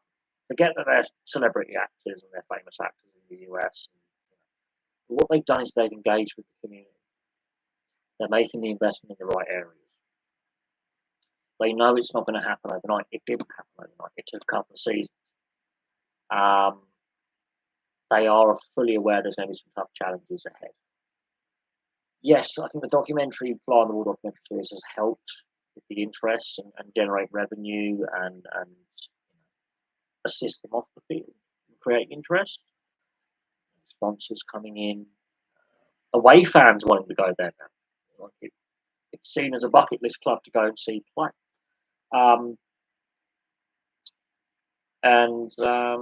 They're one of the oldest clubs. I think they're the oldest club in Wales, and they're the 3rd oldest or 4th oldest club in existence, or something. So, very historical football club. And Wrexham have had some tough times. It's nice to see them not have some tough times. Notts County as well. Notts County should not be in the lower levels. They should be higher up the football league pyramid. We can say that about a lot of clubs. But no, Manchester City, are their fans spoiled? If you're from a family that's always supported Manchester City, then no. But if you're one of these glory hunting supporters, like Man United got labelled with as well in the 90s, a lot of kids my age latched on to Man United. Well, we have an Oxford rivalry now. Well, Oxford City have got to, see how they do in their first season at National League level. Oxford United are far more established in the Football League. Again, we'll have to see how that plays out. It would be fun. It would be fun. But, as I say, they've still got a couple of divisions to bridge a gap yet. And that doesn't happen overnight. Last Friday, the EFL and Sky Sports have reached an agreement on a new 5-year deal worth nearly £1 billion. Yeah, I mean, that that that is a fair chunk of change. I think that's an important step. Sky look likely, possibly, to be losing. The Premier League are considering setting up their own streaming service. And TV rights deals and media rights deals are constantly evolving. And what we've seen is a lot of people have switched off. Um, and there's a push to get more free-to-air coverage. But that is very important for the Football League. How they distribute that between the Championship, League One and League Two is going to be vital, because we have seen, obviously, reports of some clubs basically being bankrupt. So the TV money needs to be properly distributed in a fair way. See what happens. Yes, Stockport County were at a higher level than Man City at one point. Yes, that is correct. Scary that may be, but Stockport have got back to the Football League after a long absence. They've got good ownership now that's investing. And my next door neighbour is a Stockport fan. So, yes, there's a Stockport County fan living in Berkshire. It's weird. I do find these people, they seem to get attracted to me. I seem to attract football fans from all over the world, but yes, I have a Stockport County fan living next door to me. If Blackburn ever get promoted again, yes, I would definitely smile. But I think if we are to get promoted, the ownership's got to change. I don't think we've got the right ownership in place to do that. I think the second half of our season we sort of went all over the place, lost consistency, so we have to be more consistent as well. Oh no, his second team was Man United. But no, he Stockport County through and through, really. And that is I've come across football fans that have supported multiple clubs, as in football fans from all different football clubs. Even before I had this channel, I've stumbled across some football fans of some very obscure clubs. One of my best mates growing up, I still talk to now. He's I think he's a Dunfermline fan, if I remember. His dad was, but he's a Hearts fan. I'm an Inverness Cali Thistle fan. I don't have a Berrington Diaz poster, so there we go. I haven't had any sports posters for years. Back when I was a kid, my wall, I had F1, I had football, I I I had all the sports memorabilia, I had all my programs, I had the union, the league. I really went mad with the sports memorabilia. I still have a lot of it, but obviously, as you notice, there's no posters up. But maybe I should get some racks and stuff and start hanging things up. I plan to do that at some point. Obviously, when I moved into this apartment, I wasn't sure that I was going to be here as long as I have. It'll be 3 years in August that I've lived here, so that's scary. It seems like yesterday I moved in it. But I at some point do plan to get this memorabilia, like my hockey jerseys out, and some posters and jerseys and stuff. But at the moment, I have no plans to do that. I don't really have a lot of space, so that's another thing. Our Salford a Tin Pot Club. Um, again, I've mentioned this before, and I will mention this again. London, like Greater Manchester, or Greater Manchester like London, like the West Midlands, is a very congested sports market. Very, very congested. And there are a lot of football clubs in Greater Manchester. A lot of football clubs. And then you throw in a couple of rugby union side, a couple of rugby league sides, and a professional ice hockey team. And then you really see, and then you've got the county cricket club, and then you really see how congested Greater Manchester is as a sports market. And so you are limited with, fan base, basically. I wouldn't call them tin pot, no. You know, I think for their level, they've got wealthy owners. Yes, and their owners are all ex-players, so they understand the game, which is different to some football club owners who are, on ego trips or whatever. The class of '92 basically invested in Salt City. A lot of those pop obviously David Beckham's involved with Inter Miami, but the class of '92 with the Neville brothers, Nicky Butt, Scholes, they were brought up around that area of the country. They know the community. They know some of the areas of Greater Manchester are very deprived, very poor, very working class. Okay, they didn't sell out versus Stockport. I mean, as I say, Greater Manchester is a very congested sports market with, what is so some fan bases are going to be smaller and some, but you have to then factor in, oh, they didn't sell out, again. There are areas of Greater Manchester that are very poor and you've got a cost of living crisis. They do better than Forest Green Rovers anyway. And let's just say that. Forest Green Rovers, that's a Tin Pot club. That's the pub team that could. I say that jokingly because I know there are Forest Green Rovers fans who watch this channel. There has to be. But you have to remember that the level they're at, they've only been a Football League club for a short period of time. And as I say, Greater Manchester is a very, very congested sports market. But Forest Green Rovers is the ultimate Tin Pot club. I think that is the definition of a pub team.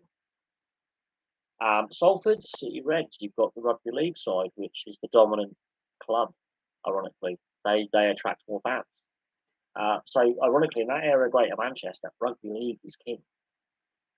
And then you've got, bear in mind, Manchester United and Man City basically dominating the sports market in that part of the world. Then you've got Sale Rugby Union, and they've been pretty successful over the years, and they attract good crowds. So you are in a very, very congested sports market. And yes, you could argue they have a smaller fan base than Stockport as well. But I wouldn't call them Tin Pot on the same level as Forest Green Rovers. Forest Green Rovers really, Dale Vince is a lunatic. Let's be honest, he's a bottom villain. He's one of those football owners that is completely unhinged. And they never felt. I mean, Salford have managed to at least sell out their stadium before. Forest Green have never sold out the new lawn. Even with an FA Cup game, they had spare space. That's a Tin Pot club. But no, Salford have sold out before and reached capacity. Forest Green Rovers have never reached capacity on their ground. There's a difference. I think if Salford can stabilise in the Football League, and if it's at the lower level, and maybe if they do get a promotion, that might attract a few more fans in, build something with the community. Forest Green, I can see falling out of the Football League next season. I can see Forest Green Rovers getting relegated back to the National League, back to where they belong, which is non-league. You know, I can't see Forest Green Rovers being long-term stable as a football club. I just can't see it. Whereas Salford City, there is the potential that they could make a higher level or have a long stint in the Football League. Forest Green Rovers, I can see them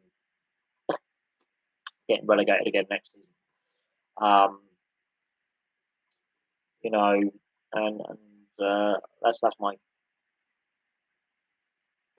view on that. Do I think Mike Keenan will stay with the Italian national side of Italy not getting promoted in the Ice Hockey World Championship, where they did lose to us? Um, yeah, Mike Keenan. Ooh, well, he's a character. That's an interesting one. Very interesting one. International ice hockey is completely different to any other international team sport, really. Um, there's not coaches regularly get a lot of coaches who coach will also coach a club side um, and combine their duties. Um, I don't know. It'd be up to the Italian Federation to sit down with him and discuss if he's the right guy to get that team back to the top level. There is a lot less money in ice hockey globally than, let's say, football or rugby union at the top level. Um, Outside of North America and the European leagues, international ice hockey doesn't have a lot of money in it. The main focus is on the NHL, basically, and some of the big European leagues. That's where the main focus is. That's where the sponsorship is. That's where the coaching jobs are. But Mike Keenan, he's a character, isn't he? Never thought Mike Keenan would come up on a live stream discussion. I think it's up to the Italian Federation to decide whether they want to have another go around next year. Another attempt to get back to the top level. Um, and it's and then you have to look at the pathways, player development, young players coming through, what leagues are the best Italian players playing in, the quality of their play, that kind of thing. It's not an easy fix, and it's not an international ice hockey outside of the top level. They're not very desirable jobs to take on.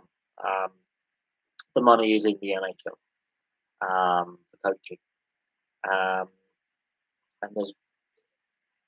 it's not seen as a desirable coaching gig to, especially if you're Canadian or US coach, to up sticks to go to a European country where you don't speak the language. You're going to need, where not all the players will speak English, um, and coach a different style of play. The North American system is completely different with the style of play that the European players that you'll be selected to play. And so, and Mike Keenan's got a short shelf life anyway. It'll be interesting to see if he sticks around. But I think there'll be a federation decision of the Italian Ice Hockey Federation going, is this the guy we want? Do we go with a European coach? Do we go with a different North American coach? Do we go with a domestic Italian coach who may understand the players a bit better? Like we've done with Great Britain with a domestic coach. There's a lot of questions to be answered there. What hashtag United? We'll see. Every team has a ceiling. Every team has a successful spell and a down spell. But it'll be interesting where they go. Yes.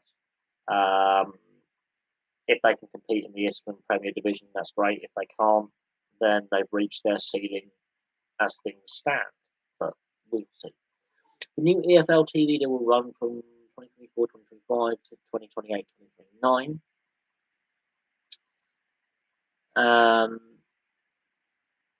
Okay. That's a fair few matches there. 328 championship matches, 248 League One matches, 248 League Two matches, 15 playoff matches, 93 League Cup matches, 127 trophy matches. I'm assuming that's how they're going to distribute some of the funds as well. I think with the way the TV deal was broken up, I think that's how that 900 odd 1 billion odd pound deal, which is whatever, which obviously got back in inflation. I think that's how they're going to divvy up how the funds go. Um, but that's a lot of televised games that otherwise wouldn't have been televised. So that's a good agreement between the EFL and the Football League. It would be nice to see the League Cup, some of the old League Cup games get back on free-to-air coverage, but it's not classed as a Category A tournament anymore, which I think is a mistake. The final and two of the first semi-final, the first game would be shown, and the second semi-final, the second game would be shown, and the final would be on free-to-air TV. So it would be nice to see the League Cup at least the quarter-final and semi-final stage and the final get on free-to-air coverage, but it's not classed as a Category A competition under the broadcasting rules that we have in place. But no, the Football League has obviously allowed Sky to have a monopoly on their TV rights. Now,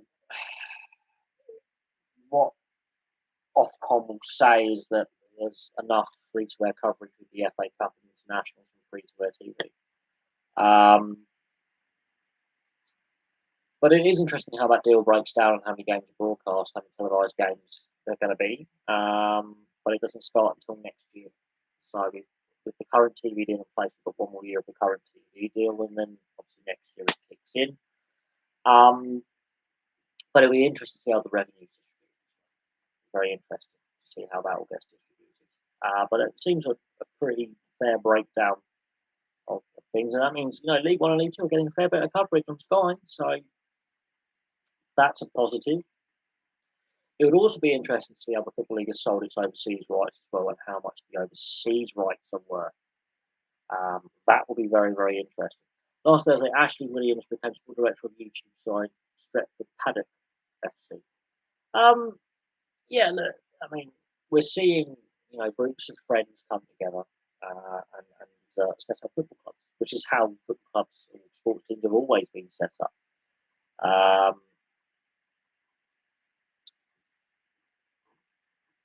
And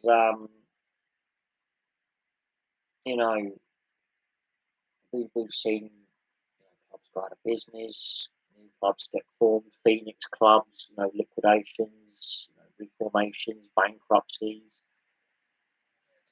It's going to be interesting to see the progression of some of these new startup clubs, as I've called them. It will be interesting to see how they progress and how high their ceiling can be. And some of those players might, actually get scouted by clubs at higher levels and get given, better contracts. So we shall see. What am I expecting from the French Open and Wimbledon? I think the weather's going to have a massive impact. I think we're very likely to have another very, very hot summer. Obviously, what we've seen this month so far is a lot of thunderstorms. Now, it's going to be raining right now, but the weather forecast keeps changing. We're going to have a bit of rain overnight.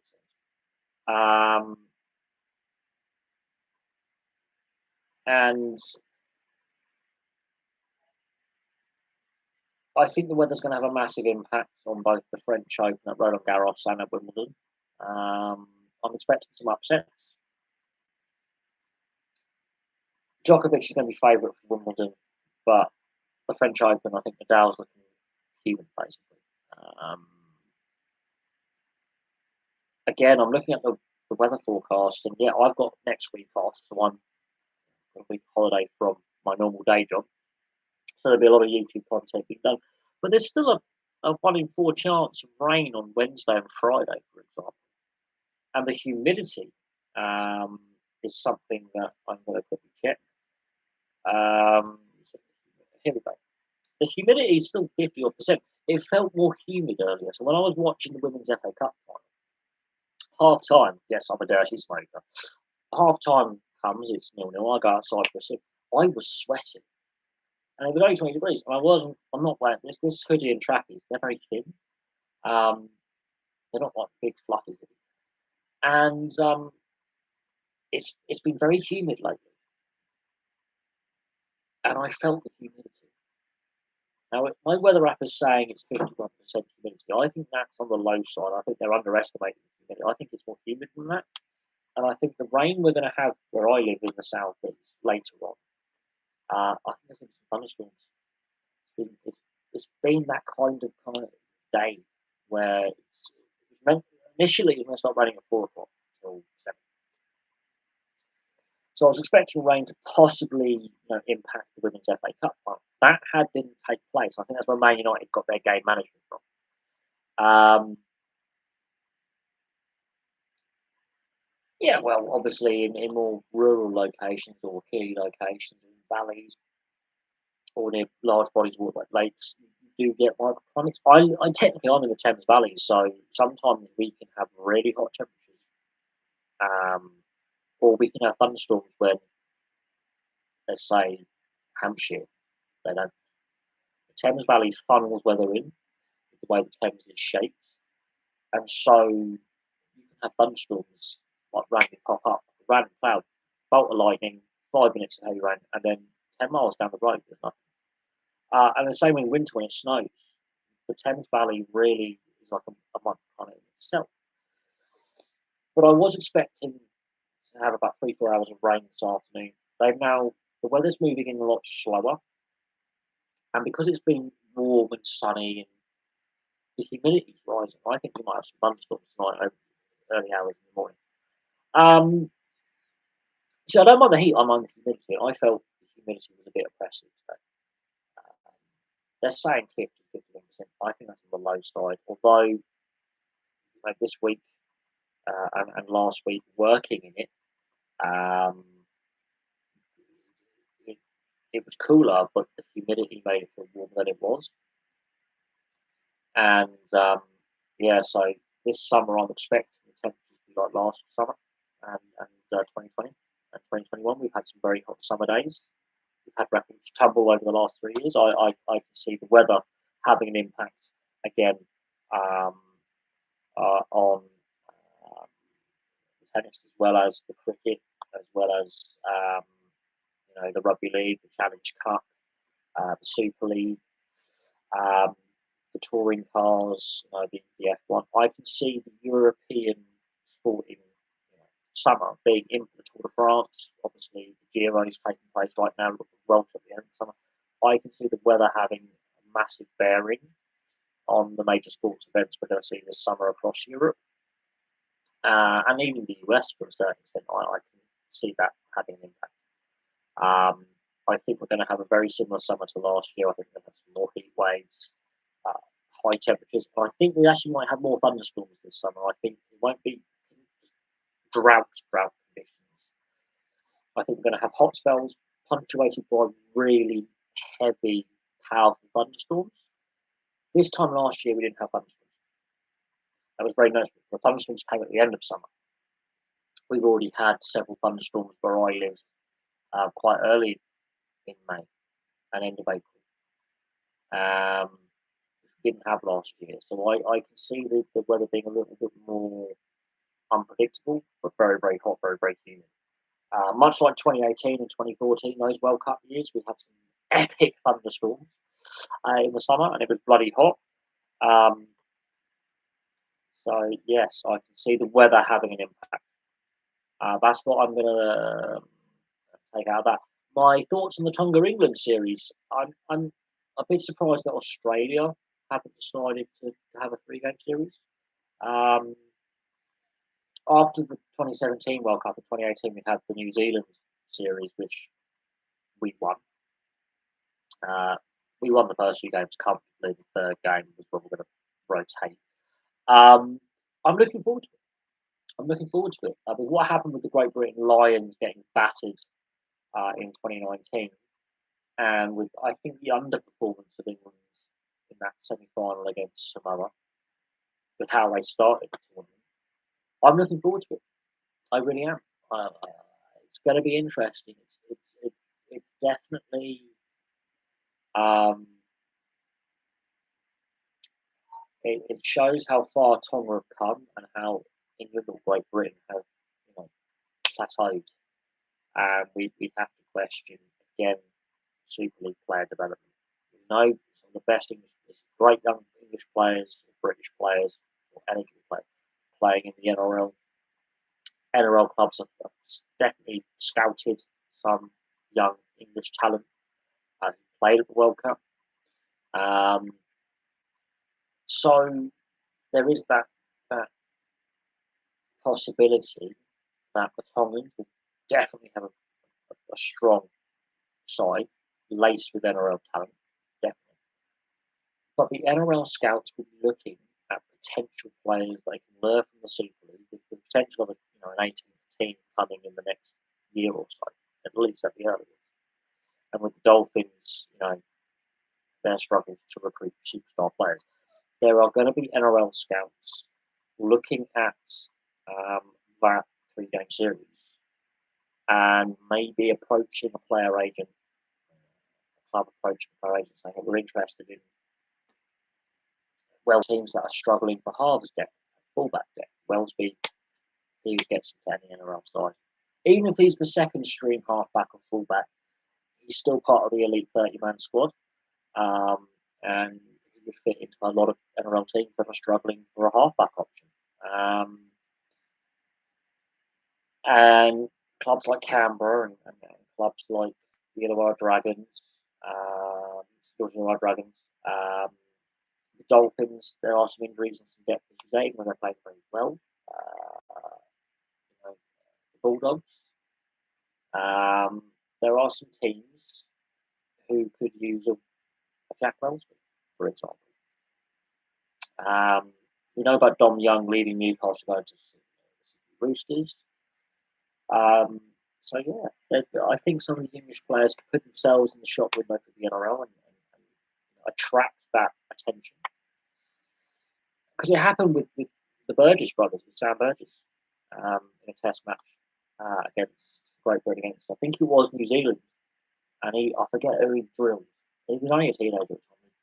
He leathers this NRL superstar. Polax. Is it Moi Moi? I can't remember now. One of the big middle forwards for New Zealand. Got himself, the interest in the NRL scouts, Russell Crowe, he got himself an NRL out of it by having a good international series and playing well. But there's definitely, obviously, Victor Radley and Dom Young play in the NRL, for example. They will obviously have said stuff to their coaching teams and their teammates going, well, there's this guy playing for England who plays in the Super League. He's a good ball player or he's a good defensive player. Makinson, for example, underrated.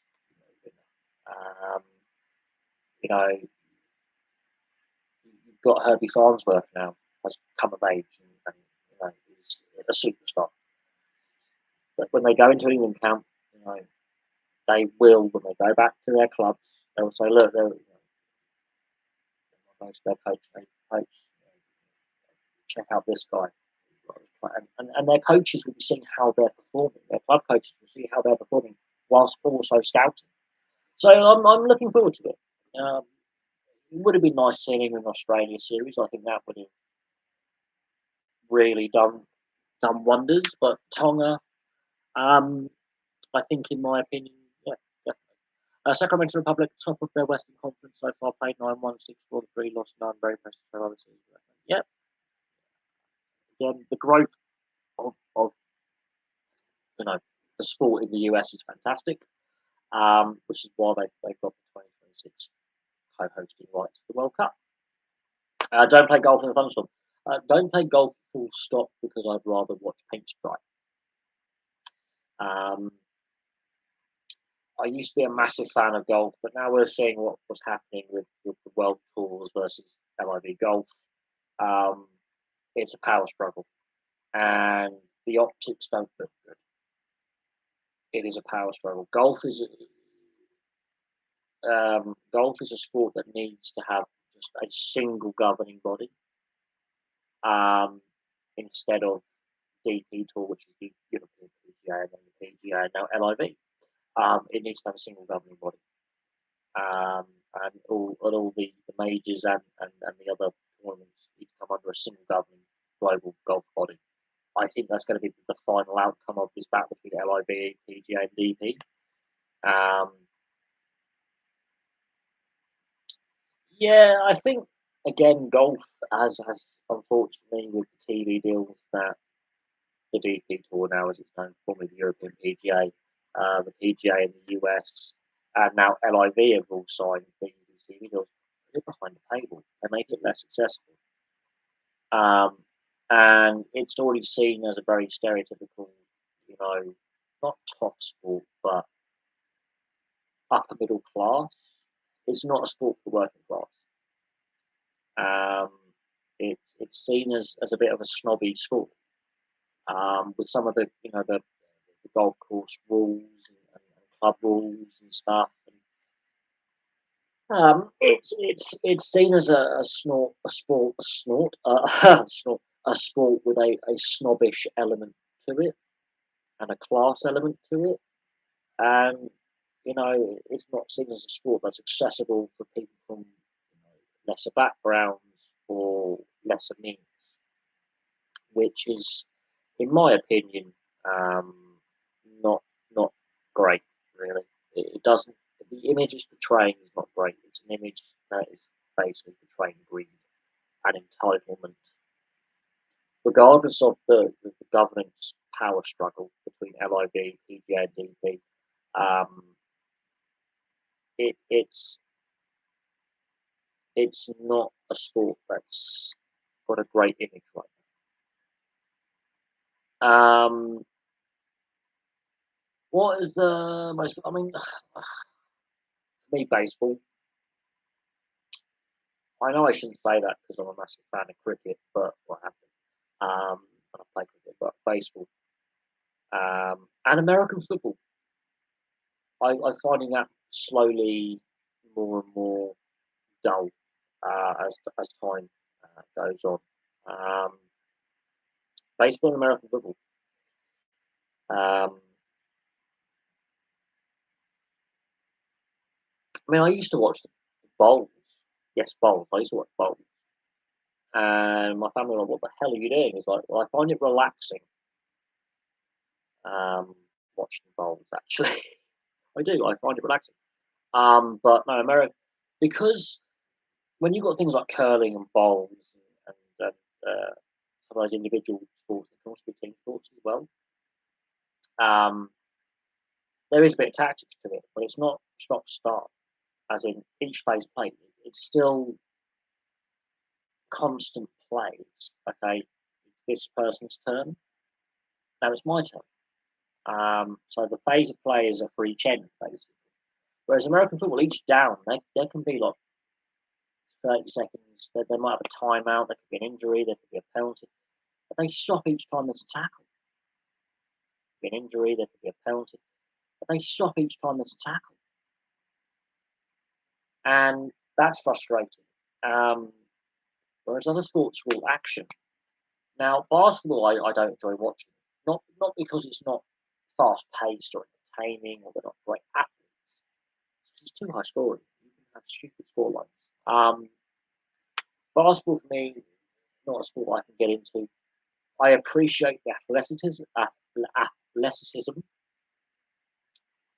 and the physicality and the skill you need to be a basketball player. I can appreciate that. Um, when I was growing up as a kid, I used to obviously watch Space Jam and I used to watch the NBA, but I didn't enjoy, when I started playing it at school because it was compulsory like one day a week to play it. I hated it. It wasn't a sport that I enjoyed playing.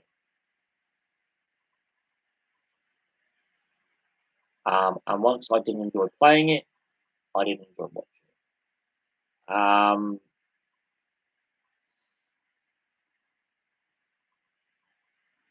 But no, I wouldn't say I hate certain sports. I just find some sports really not good spectacles to watch. And baseball and American football, yeah, I need a lot of caffeine. But then, because I'm quite a fidgety person anyway, if they can't keep my attention, I just look at the phone or with a book, and it's just like you've lost me. Um, and I've watched a fair few baseball games, and I've watched a lot of American football, but I think they're trying to bring in rules to speed up play, which I think is very, very important. But I'm one of those sports fans who likes to see constant action, constant, always on the go. This is why I like rugby league. This is why I like ice hockey. This is why I like motorsport. There's always someone trying to do a crazy overtake or a fast lap. Whereas with American football, it's stop, start, stop, start, stop, start, and baseball is stop, start, stop, start, stop, start, and it just drags. And I thought it was on the recent Snooker World Championship. I didn't watch it either. Yeah, Selby's a very defensive snooker player. He's very tactical. But Brissell winning, I think, is a good thing because he's from a non-traditional snooker market. He's from Belgium. But I haven't watched snooker for a while. This is a sport that's beset by corruption allegations, match fixing allegations, which is troubling. Players getting suspended, players getting investigated, big concerns about the direction snooker's taking as a sport. And that is worrying. I've done videos before on snooker match fixing allegations, and when I do snooker videos, they're generally negative in the sense of the content that I'm covering. It's a scandal. Yeah, I think we sports saturation, market saturation. I think the sports that I enjoy are the sports that I enjoy. The sports that I'm falling out of love with, there are reasons for that. It's to do with the negative headlines do have an impact on how people perceive a sport. So yes, I'm falling out of love with football. I have done, and again, a lot of the negative headlines, the scandals, the constant managerial sackings are just reaching a point now where I've given up doing a video on each individual sacking or a club sacks a manager. We've had 15 changes in the Premier League. The Football League is ridiculous. European football is getting bizarre now, with managers getting sacked. The Football League is ridiculous. European football is getting bizarre now, with managers getting sacked. And so it's getting to a point where I'm thinking this is ridiculous. This is not the sport that I grew up watching. I used to be a massive darts fan. I used to be a massive darts fan as well. I completely tuned out of darts completely. There's a few lads at work who really like the snooker and the darts, and are quite passionate and World Championship cool and things like that. But what I call the pub sports, the billiards, the sport that we'd have in the billiard room. And there are a couple of my work colleagues who are massive, passionate snooker fans, cool, American cool, English cool fans, darts fans. But again, oversaturation, the way the sports are now structured with their ranking events, and with snooker especially, a lot of the scandal that's surrounding it right now with match fixing allegations and corruption allegations that have been surrounding snooker now for the best part of, I'm going to say 10 to 15 years. As time has gone on, there's been more and more allegations of high-profile players and match fixing and corruption, and that is a concern, which has put me off snooker. Not that we've got some great snooker players, we do, fantastic. Even Selby, even though he's a very defensive, tactical snooker player, he's a brilliant player. It's not just Higgins; it's Maguire as well. Stephen Lee. Obviously, there's been others. Bingham with his betting ban because he breached betting rules. That is, and these are big names in the sport.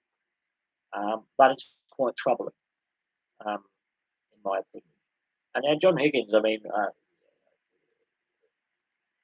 that sort of shadow is going to follow him for the rest of his career until he retires. And even after he retires, his reputation is in tatters, in my opinion. Is it Stephen Maguire? It is Stephen Maguire.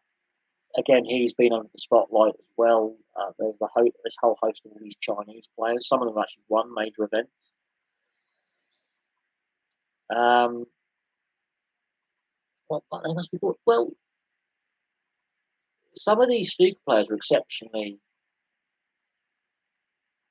No, they've chosen to go down that career path as a professional. They've made a lot of. I mean, Ronnie O'Sullivan's not just a snooker player; he's also on TV and he's done his Ronnie O'Sullivan's road trip and goes over the US and his American road trip hustle. Um, they're exceptionally. Some of these people are exceptionally wealthy individuals. They've made a lot of money. Um, they and it's obviously the sport that they chose. Um, the fact that you know it's one of those sports that's very open to match fixing and corruption is trouble. Higher earlier than you expect, but that's their chosen livelihood. They obviously, but I will say this: I do think it's a sport that its reputation is in tatters. And yeah, John Higgins, I wouldn't say a devil. I mean, it's a thinking man's game. Um,